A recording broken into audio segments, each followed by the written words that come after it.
Welcome and glad to have you here for Purpose as Medicine, Building the Nervous System Resilience. Julie is going to be joining us today, and we are going to be talking about Purpose as Medicine. Welcome back to the summit. How are you? I'm doing great. It is really an honor to be here. And I have to tell you, I've been listening since the summit began to a number of the things that, the different sessions that are there. And it's an honor to be part of such an amazing array of people here. Well, I appreciate that. We were very intentional in really bringing a variety while trying to keep the thread of the nervous system regulation to provide just so many different options. Because as you know, there's certainly not one way to do things. So let's get started. Julie, as we're talking about purpose as medicine, let's start with hope. Hope is a huge thing, and hope sometimes takes courage to have to be able to move forward. But even before talking about that, I want to start with thinking about just the summit, the whole concept of building nervous system resilience. What does that mean? We think of this as meaning putting ourselves back into a place of alignment. And we know what we're talking about when we talk about our nervous systems, but what do we mean when we talk about resilience? And I find this actually pretty fascinating because we think about resilience as the ability to bounce back, like a rubber band. But if you take the word resilience and you pull it apart, and then silience, what does silience actually mean? Well, the definition of silience is the unnoticed excellence, the hidden talents, and the superpowers that we all let go unnoticed. So when we talk about resilience, we're really talking about bringing back to the surface or an awareness of what we already possess. And what's been so incredible about all the different speakers is, like you and I know, there's more than one path to the top of the mountain. And each person that I've listened to speak offers a different path and a different way to do that. But we're all trying to get to the same thing. We're trying to get to that salience, to those superpowers that every single one of us have at the base. And that brings us to the concept of hope, as you said, to know that that hope is there. And it brings us to medicine. And what is medicine? Each person that I've heard speak on through this summit offers a different form of medicine. Medicine, I've worked with numerous Native American tribes, and medicine to them is not pills and you follow this treatment and that treatment. Even for the Navajo, medicine means to walk in beauty. Well, that's kind of resilience, getting back into touch with our superpowers, our inner selves, and who we really are, which is why each person who's spoken, medicine as sound, medicine through breath, medicine through astrology, these are all things that all lead to the same thing. And I think it's just so wonderful that you're even presenting this in this way, because anybody who's out there listening has that opportunity to say, oh, I resonate with this, or I resonate with that, and this makes sense, and I'm learning things, and I keep learning things. I've had a blast just even listening. So it's which has been a whole lot of fun. I agree. It's interesting that you say that, because I myself have had a few aha moments or things that I didn't know, just like the silience. I was unaware of that. As we were talking about yesterday's summit, and there were so many different things, what came up was everyone may not have resonated with all of them, but someone resonated. You resonated with at least one of them. Well, and that's what's so wonderful about this, because we each need to shine brighter and we each need to move forward. And it's helpful to have the support, the inspiration, and the encouragement, and to find your own path. Having spent over 40 years studying Jungian psychology, I always love the quote, if the path before you is clear, you're probably on somebody else's. And that's our finding our own way forward. That's past worn out beliefs, worn out systems, that just goes forward, which is why I'm an unconventional strategist. I work at helping people have their dreams take flights. And the problem is so many people go, I'm doing everything right. And I'm following this and I'm following that. And I don't understand why I'm stuck. And with a crazy background that I have that is very unconventional and has been in all different fields, from science to psychology to business to the arts. What I found is that the people who succeed in achieving their goals follow unconventional pathways. There are certain things that they all have in common, but they don't have time for worn out beliefs. They have a vision and they move forward on their vision. And this is part of what I put in my book, The Extraordinary Power of Fireflies, where I talk about not only what I've done, but I provide 20 examples of individuals around the world in all different fields who are doing things to make the world a better place and move forward. And when I say that, make the world a better place, it goes down to each individual. When you are happy and when you feel like you know your purpose, that's the power. When you feel good, you're changing the world. When you feel good, you work with others and you make them feel good. And then together that changes the world. And then they work with others. And this is how we spread this around. A And a absolutely, and Julie, you brought up a good point with your unconventional background. I didn't give you a proper introduction. oh, Explain to people a little bit about your background, if you might. I have worked in everything from international politics, national politics, science, environmental conservation, um, the arts, from the theater to film to television. And I now work as a coach showing other people, because people will say, well, how did you do that? You didn't have the right background to do this and this and this. And these are all the things that we let limit us and hold us in one place. And because I didn't want to be, oh, I can do it, so you could do it. This is why I keep pointing out other people to go, okay, this is just the way I did it. You don't have Right. to follow me. It's not a one size fits all. Here's somebody else who did it in a different way. And here's somebody else who did it in an even different way. And to give the inspiration and the encouragement to say, it's your turn to find your way. Yeah, I love your work, and you do have a very unique path, and we're gonna get through some of this. Uh, Unique, yeah, unconventional and unique, and I love unconventional, that speaks to me. So we're gonna dive into this a little more, but I think a lot of people get purpose and performance confused, Julie. How do you help someone tell the difference between life that's meaningful and life that's demanding? You Because just you just used the perfect word. You said life that's meaningful. And I separate these between purpose, knowing your purpose, and then knowing what gives your life meaning. I have an exercise that I often do with people in workshops, that if you're up for it, I love exercise. I think that, that's one of the takeaways people have had over the last 3 days is a lot of the speakers have offered some exercises and tools. So you take it away. okay. So if you have a pencil, a pen, a piece of paper, that's going to be really useful and helpful.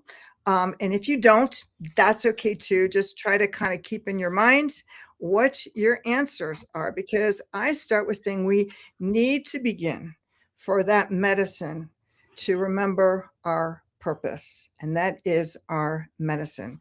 So To center us to start, I want everyone just to take a minute and to take a breath and just breathe in and hold it for 2 counts and then breathe out. And why is the breath so important? There have been speakers on this summit who have talked about doing breath work and talked about the importance of breath. I go down to the importance of breath because as a scientist, we hear, oh, you can live without food, but you can't live without water. And I go, you can live without both of those, but you got to be breathing. And we don't stop enough to think about the importance of breath. Not only connects us with our inner self, it connects us to everybody else and every living thing that is here on the planet. So we start with breath. So that was for everybody who's watching. And now this one's going to be for me to join you. So we're going to take one more breath in and hold it for 2 and then release it. And that's kind of how we become present in the moment to be here now. And now I'm going to ask you a question. Who are you? And I want you to jot down the first thing that comes to your mind. Who are you? Don't think about it too much. Just put it down. And now I'm going to ask you a second question. Who are you? And this time your answer has to be different than the first time. Who are you? And now I'm going to ask you a third time. Who are you? Now describe who you are in a different term than you've used already.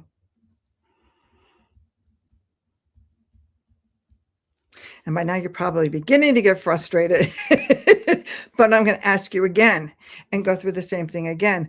Who are you? This is the 4th time. This is your 4th try. Who are you, to be able to explain who you are in different terms than the beginning. And then your final question is, who are you? And when we do this, I always say, oh my gosh, this is crazy. Who am I? And this is how it works. Usually we go, oh, who are you? And we start at this level of who you are professionally. I'm a lawyer. I'm a coach. I'm an artist. I'm a this, I'm a that. And how you identify yourself in the world. And then I ask again, who are you? And it usually comes, oh, how we identify. I'm a woman. I'm a man. I'm Latino. I'm Asian. I'm how you identify. Then we get down to the next layer. Who are you? Oh my gosh, is this woman going to stop asking this question? But then it becomes who we are in relationship to others. I'm a sister. I'm a mother. I'm a brother. I'm a daughter. And how we identify in that way. And then I ask again, and you go, my gosh, she's really got to be nuts. And then you start identifying who you are in terms of your traits. I'm kind, I'm sweet, I'm courageous, I'm fierce, I'm, whatever. And then I ask the final time and you go, my God, this is it. I've had it. I'm a human being. And now we're actually getting somewhere, because who you are at your core is you are a being of light. And whoever you are and wherever you're listening from, you are a being of light. You are here because you are special. And you are here with a purpose of shining that light as bright as possible.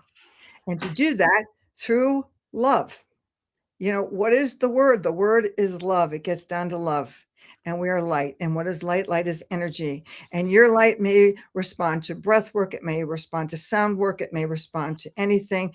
But what's important is that you know that you are light. And look at all those layers we had to go through to get to that. And that's what happens in our society and on our daily basis. We forget who we are. We're so busy being mothers and lawyers and doing this and doing that we forget that we are beings of light, and our purpose is to shine brighter. And that, if you can remember, because life is messy, things go up and down. If you can remember that, you always get to the medicine of knowing, okay, I'm a being of light. Now that we're all naked and we're just beings of light here, as you start putting on these layers again, clothing, I start with your resilience. You are this being of light and you're here with these superpowers. What are your superpowers? And it amazes me how many people don't know what they are, because people go, "Oh, you're so great at writing and you're so great at speaking." And you go, that's nothing. How can I be great at that? It's not hard. We have this misconception that to move forward and to do the things we want to do, it has to be hard.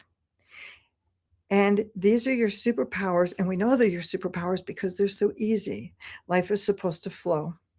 Yes, there are things that happen, but you have things that are basic and that are always true. You're always being a light, and you always carry your superpowers around with you. Now, as we build up, here's where we run into issues, because we all carry trauma. Everyone, we all carry childhood trauma. And if you didn't carry childhood trauma, you're probably carrying the guilt around that I should have had childhood trauma, and I don't. But we've all had these things that have misinformed us. They've told us we're too tall, we're too short, we're not good enough, that we'll never make it, that we've had these experiences that bring up fear and anxiety. And when we have different things happen in the world, we go, oh, I can't do that. This is going back to our original traumas. It becomes important to know what those traumas are and the energy and the emotions that they invoke. But here's the first pivot that needs to take place. Too many times we allow our traumas to lead us and to make the decisions for us. I can't do that because I'm not going to make it. I can't try because I'm too scared. I can't. So we need to take those traumas. And personally, I don't think that you ever get over them. They become part of who we are. And, in Jungian psychology, we call them, this is your shadow. But these are the things that help make us shine even brighter. They're the things that help create and decide who we are. So we want to take that trauma and we want to not have it lead us. We want to have it inform us, which is to carry it by the side, which means when you're scared and you're going back to that younger version of yourself and freaking out, going, oh my God, and I'm angry and I'm hurt and I'm this and that, you go, wait a minute, I see you and I recognize you and I'm acknowledging how that feels, but we're not going to let that lead us forward. I'm going to let that inform me. And together, we're going to cultivate that courage to keep moving forward.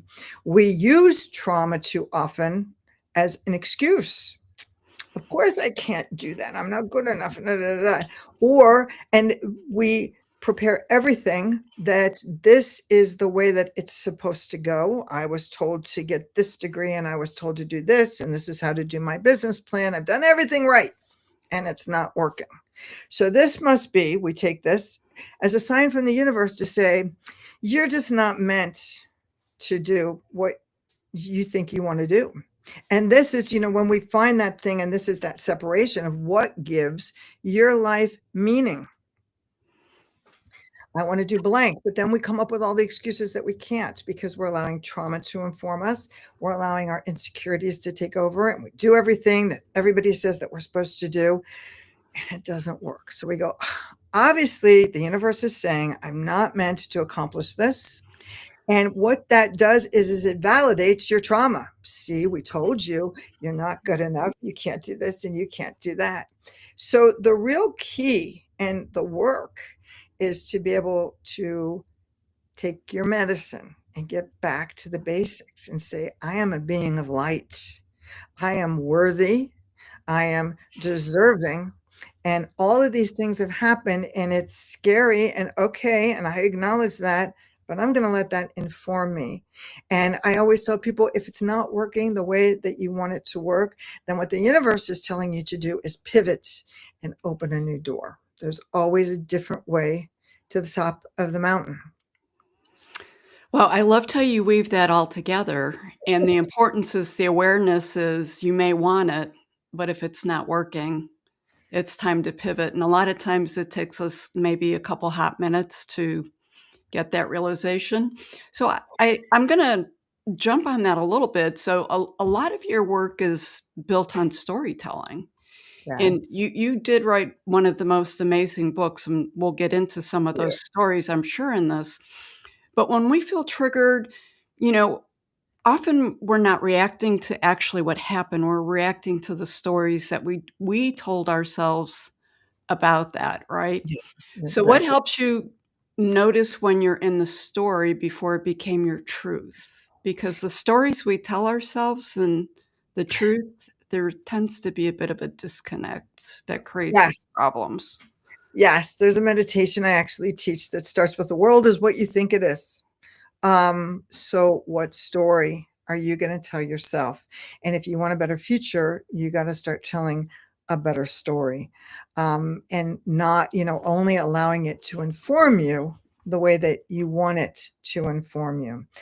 And like I said, we've all got trauma in our background, but let me give you an example of how that changed. And some of the work that people have done, and like I said, I've written about all of these people who've done things in different ways, and these people continue to inspire me every day. I they bet. they do the medicine, they know who they are at their core, they're light, but what gives their life meaning can change. So an example of this, one of the women that I wrote about is Rita. Rita was born in Uganda, and when she was no more than 6 or 7 years old, military guerrillas came into her village, and she and her sister watched her parents being murdered right in front of them. I mean, you just go, well, this is something you're never going to get over. No, it's not a matter of getting over. It's something that's going to help define you for the rest of your life, but you're going to carry it to the side. Rita, at 7, was taken into the guerrilla camp, was treated basically as a slave. She ran errands and she did whatever she was told to do. But there was a woman in the camp who knew what Rita's future was going to look like and that of her sister if she stayed. And she helped to arrange, which was incredibly brave, and that's her own story. She managed to arrange for Rita and her sister to escape with an older woman, and together they walked. They walked from Uganda to Kenya, and Wow. they found their way to a refugee camp. So there's your story, and you go, oh, all right, happily ever after? Of course not, because that's not how real life works. So they're there, and you've got this pain, and you don't know what to do with it. And Rita tried a lot of different things, and she found a certain solace in connecting with yoga. Hmm. It brought her back to her purpose. I am a being of light. In yoga, we always say what namaste, but we never think about what that means.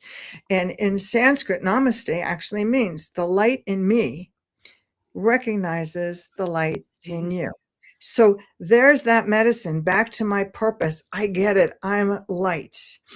So Rita started working with yoga. She became a yoga instructor. And she said, if I can find a way back to my medicine, my purpose as light, I'm going to share this with other people in the refugee camp. And she began teaching yoga to hundreds of other refugees. And she did this actually for many years and was very good at it. And she still does it, but not full time all the time. She taught other people how to do this as well. Here's your purpose. Here's your medicine.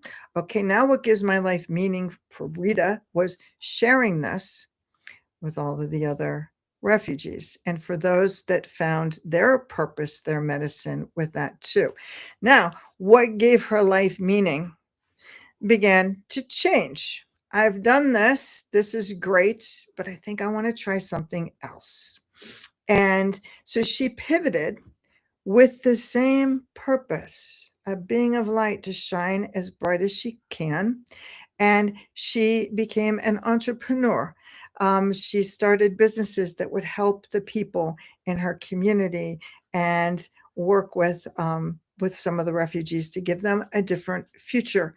She also works on social justice issues. Now, Rita is what I call a firefly, which is the book that I wrote, Fireflies, because fireflies, if you've ever seen a firefly dance across a field as the sun is setting, you know the magic that they bring. And that's a reminder that we each have that light inside of us that becomes our medicine, and that's how we tap into the magic.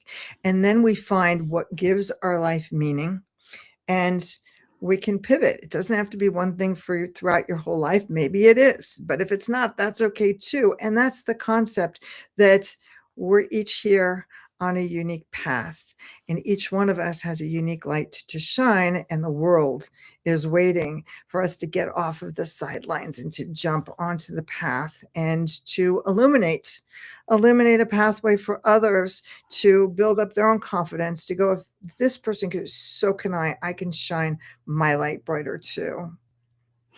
That is just it's such a powerful story, I love it, and if you've ever been to a refugee camp, they're not the most touchy-feely places to be, so that even adds a little bit more to that story. But I wanna ask you, why do you think our minds tend to rush to assign meaning, and especially negative meaning, when we sit in silence, or we watch facial expressions, or we're just in a situation of uncertainty? Why that direction?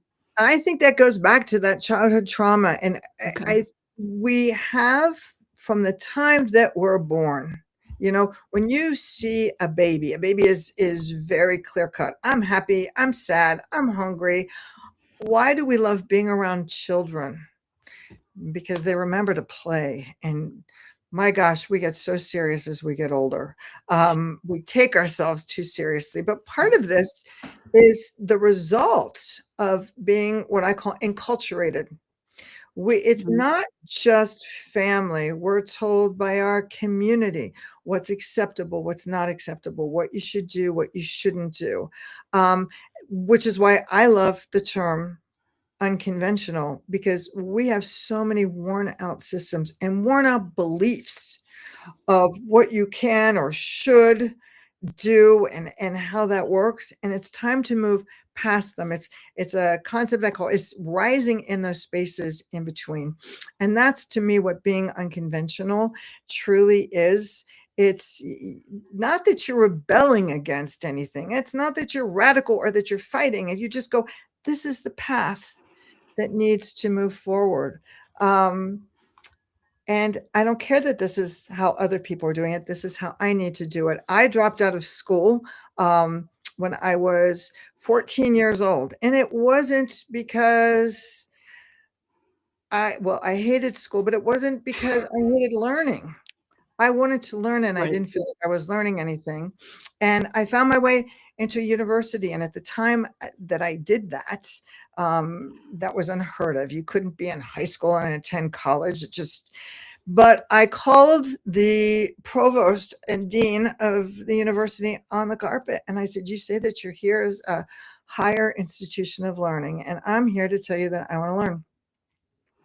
So you're going to open your doors to me, or aren't you? I know that, and at the time I couldn't get college credit. And it's like, then give me high school credit, but let me come to a place where I can feel that I can learn." Now, I wasn't fighting, I wasn't rebellious. I just said, here's the path.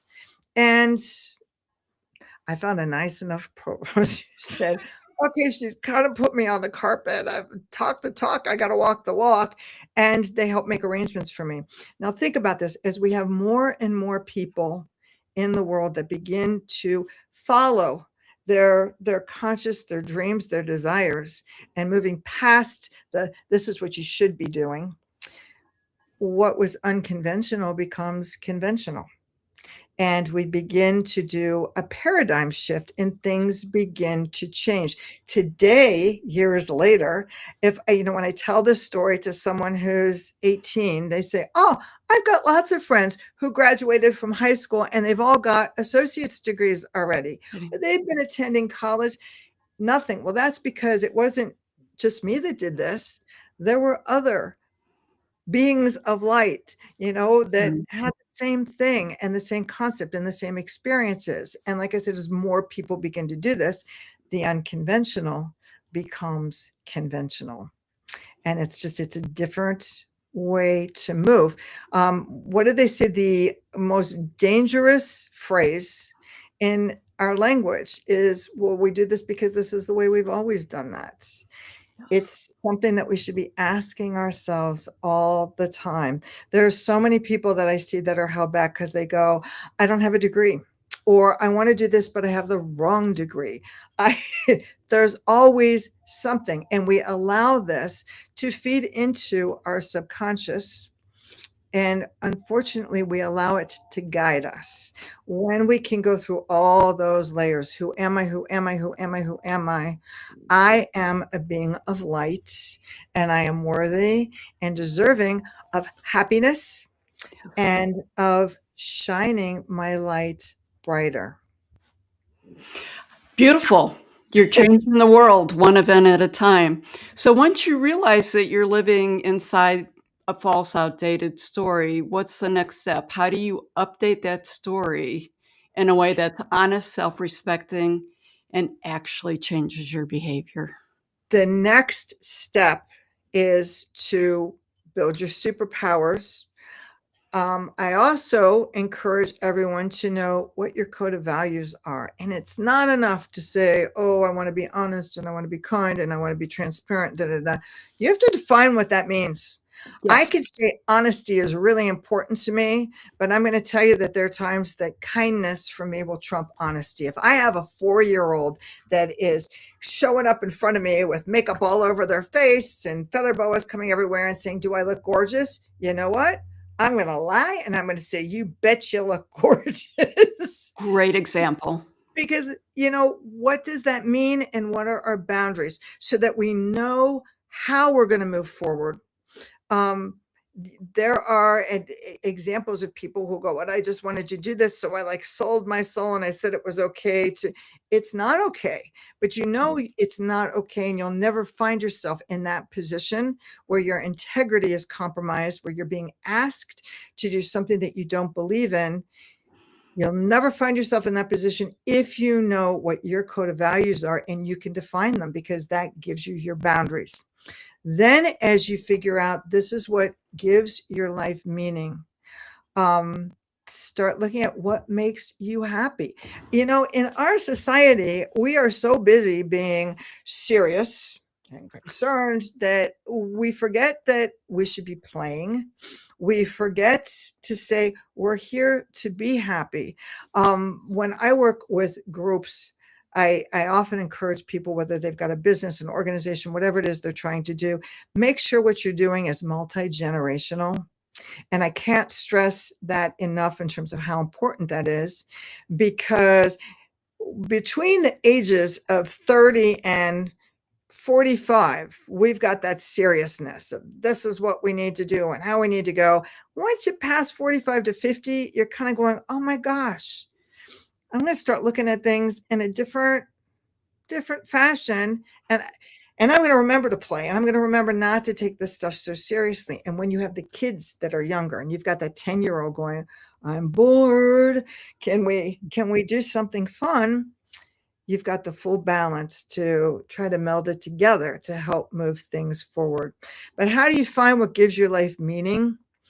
Your next step is to sit down and to say, to think about what you enjoy, what makes you want to get out of bed in the morning. And a lot of times this is allowing yourself to fantasize, to use your imagination. And it amazes me when I say to people, what makes you happy? And how many people go, well, I don't know. Adults, I haven't thought about that in a long time. You know what? Go ask a 5-year-old what makes them happy.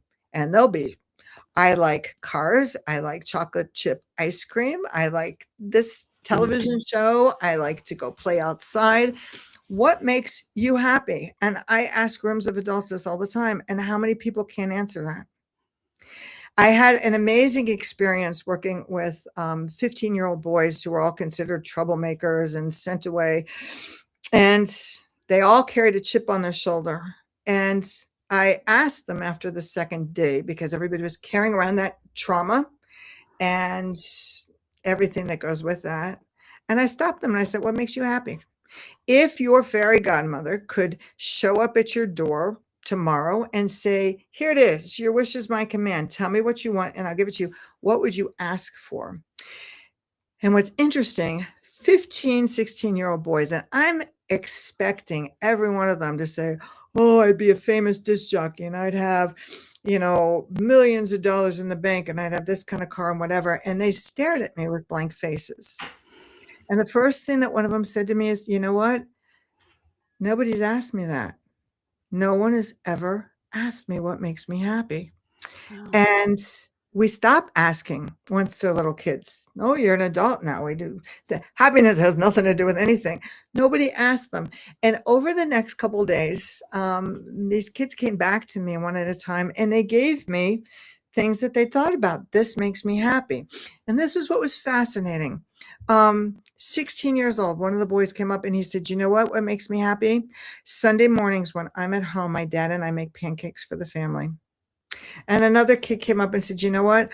I take the dog sometimes for long walks in the woods. And I realize when I can do that, when the sun is setting just at the right time, that makes me happy.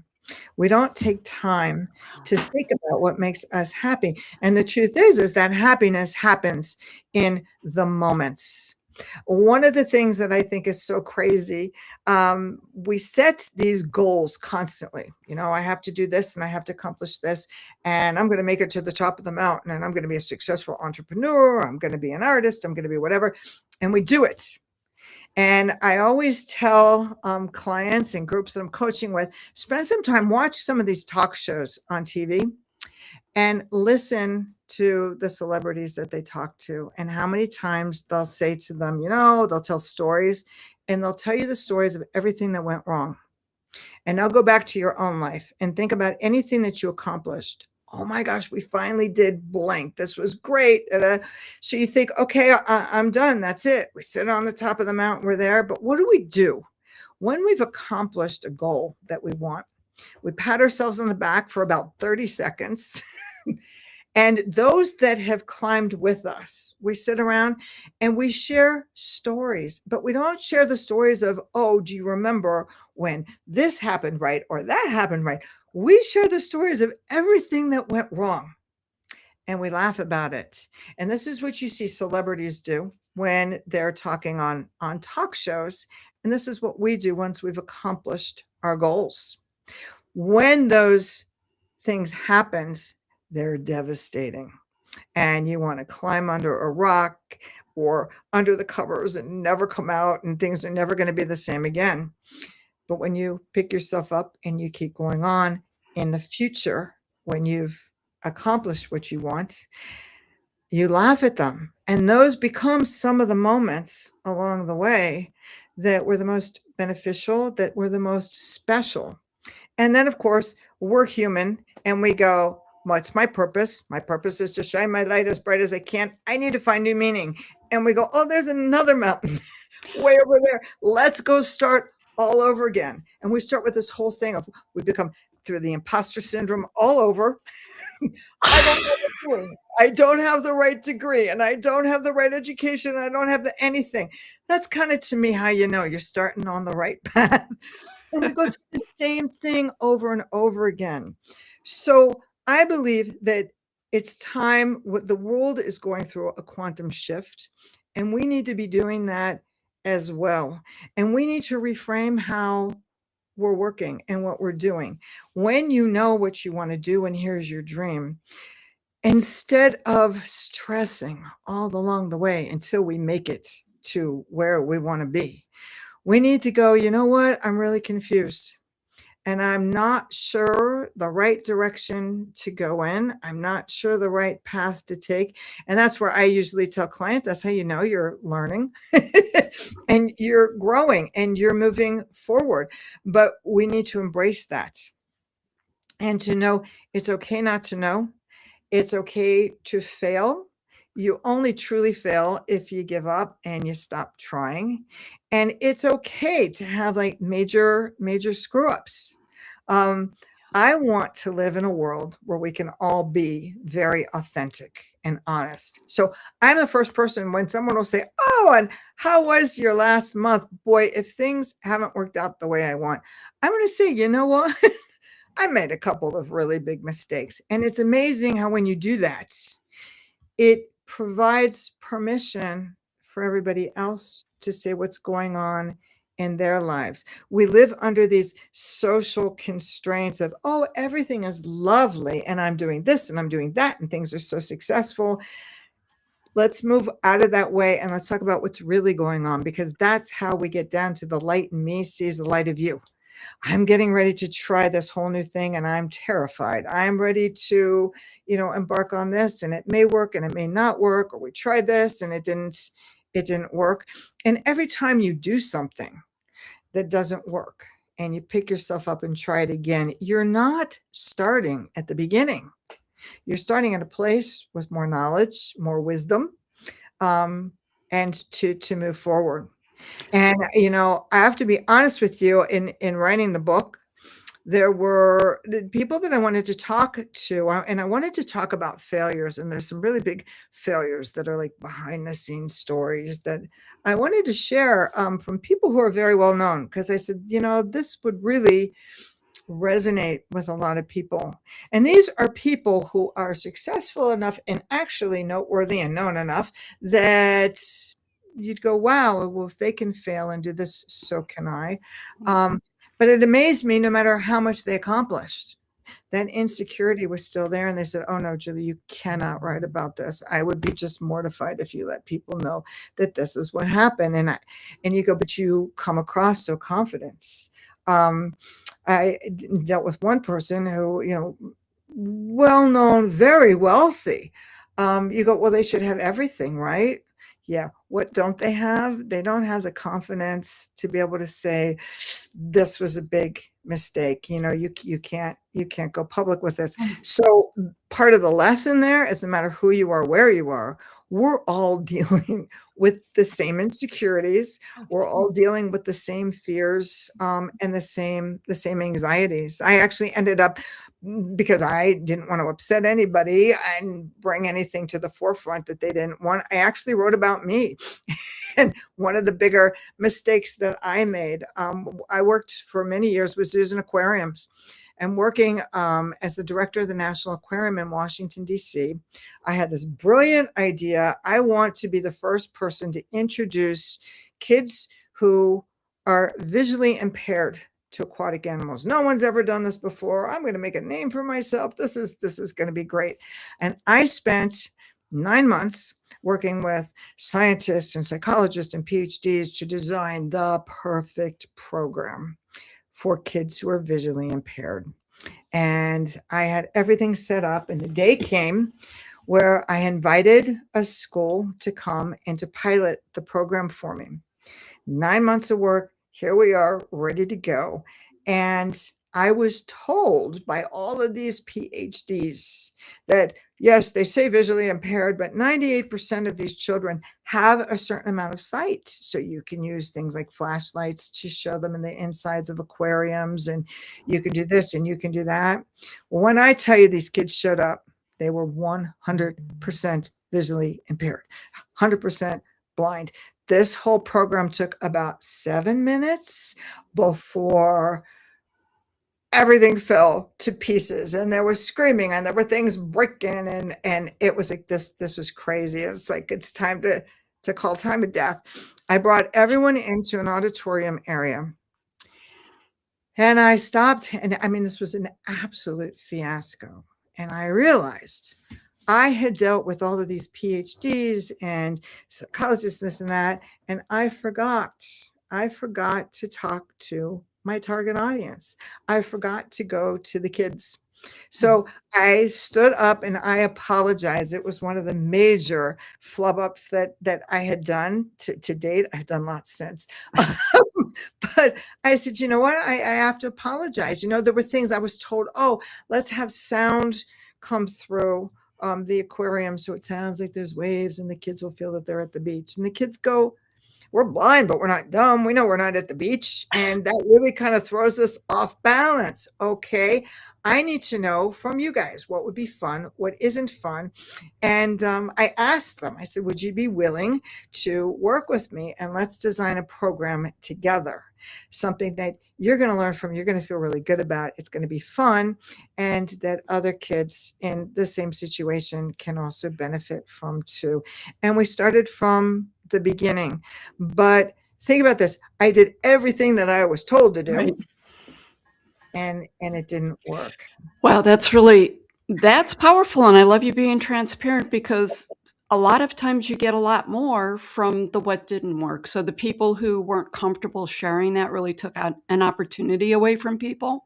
Yeah. So it's hard to believe, but we're getting short on our time, and I do have one topic I want to talk to you about Sure. because I think it's really crucial right now. And I think that you're going to shine some beautiful firefly light on this. So there's clearly a lot going on in the world, right? People on all sides are rebelling against action ideology in many countries around the world. Others are observing, they're unclear what action to take with their concerns or their outrage, like they just don't know what to do.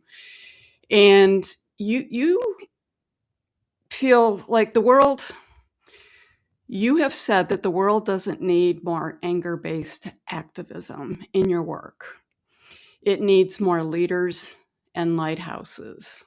Yeah. I think it's really important for you to talk about that because one is fueled by fear and the other is fueled by clarity. So we have about 10 minutes left, but just because we are just in the heat of so many things and so many people struggling right now, I wanted to touch on this, and I thought you are the absolute perfect person. Thank you. And I really appreciate that, because you just hit on something that's where a lot of my focus is, and with coaching clients and with people. Now is our time to gather. Now is our time to shine. And I always tell people, and I've worked in politics. People don't understand that I worked in politics during a time where everybody kind of worked together. And that doesn't happen. We've got this huge chasm right now. And you can have the person fighting on this side and the person fighting on this side. We need to be fireflies. We need to be the ones that are rising, and the spaces in between. While politics are taking place, while the world is changing, geopolitics, the issues remain the same. And while everyone is busy fighting and arguing with each other, we still deal with homelessness. We're dealing with immigration. We're dealing with, and the way the world is changing too in terms of climate, we have to start looking in terms of immigration, that we can all one day be migrants. This is not, so we need to do our own paradigm shift to say that we need to look at the world differently. The United Nations, about 10 years ago, developed, they're called 17 Sustainable Goals. And I want to truly encourage everybody just to get on the United Nations website and go and look at what those 17 sustainable goals are, because it's something that I think every single person can resonate with. You can fight and scream and go, oh my gosh, I can't believe this is there, but they're there. Poverty, we need to be addressing poverty. We need to be addressing gender equality. We need to be addressing sustainability in our cities, looking at land issues, looking at water issues, looking at social justice. In my book, I actually separate things where we've got social justice issues, we've got environmental issues, we've got economical issues. It all is intertwined. Now we're talking about resilience here, that silience. I work through a thing of consilience, which is where you use all of these different avenues to help inform you. But these are all the things that need to be done. And I'm actually right now in the process, in addition to coaching and working with fireflies who say, I want to do something and I want to do something differently. How do we do this? We do this by creating a community. And Uh, the Firefly Firefly connection. Here we go. And we've got a Firefly collective to say we need to be working on the issues. Believe it or not, I work, in terms of environmental issues, I work with a lot of people who don't believe in climate change. We don't talk about that. We talk about, do you want clean air? Do you want, do you want to be healthy? Do you want these are all the things we can agree on, because as we start rising in the spaces between, we start making connections and we start illuminating pathways for other people to stand on there too. Now is not the time to be frightened. Um, we all have our meltdown moments and go, holy moly.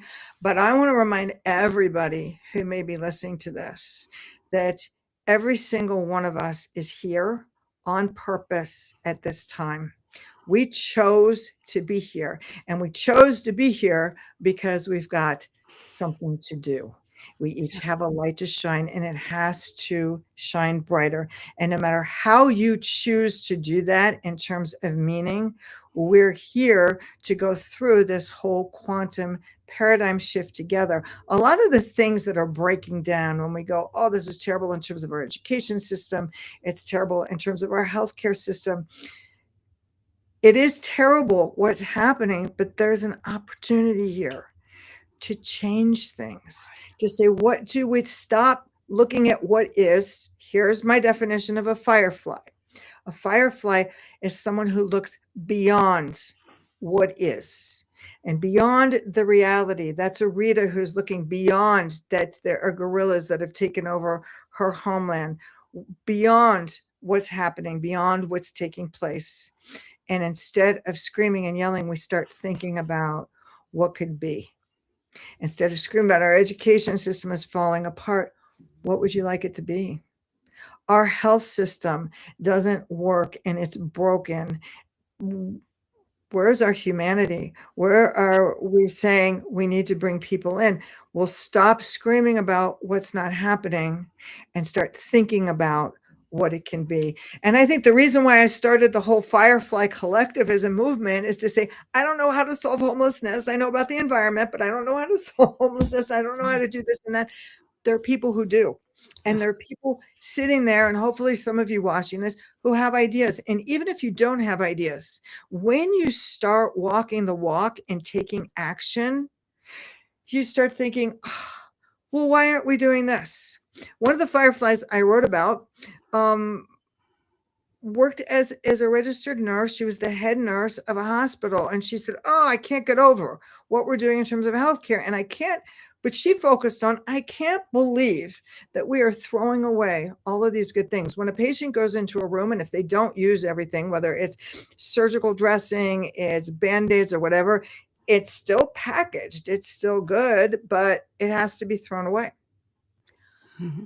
How much of this is being thrown away? So she went to the CEO of the hospital and said, would you allow me to recycle it? Within, I think it was less than a year, she had 2,000 pounds of items. What do you do with that? Well, then she looked around because this part was kind of new to her. And she said, well, there are all these missions, we can give things to people where we are. But there are all these missions around the world, but they're all religious and they make people believe one thing or another. What if we just became a humanitarian mission? And let's go and share the bounty that we have here with places all over the world.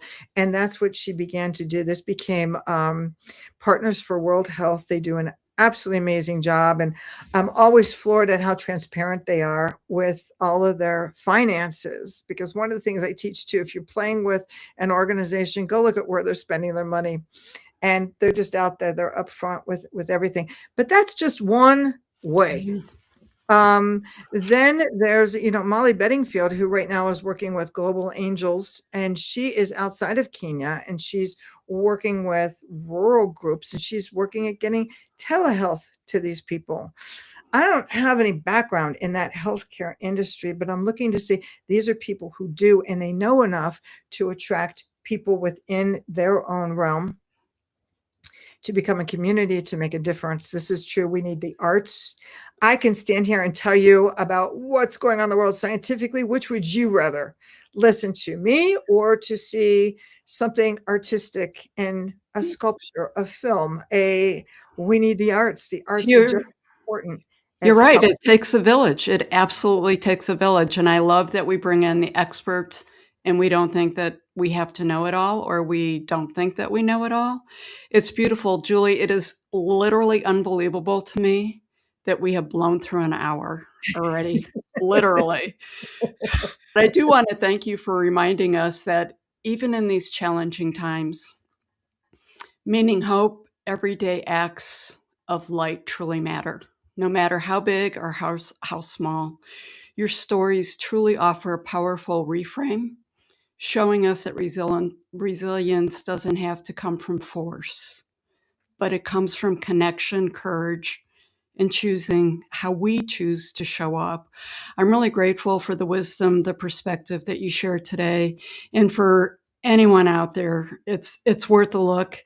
If you want to learn more about Julie and her work, go to her website, theextraordinaryfireflies.com. And I have to share that there are so many more stories in that book that are like incredibly powerful and unbelievable.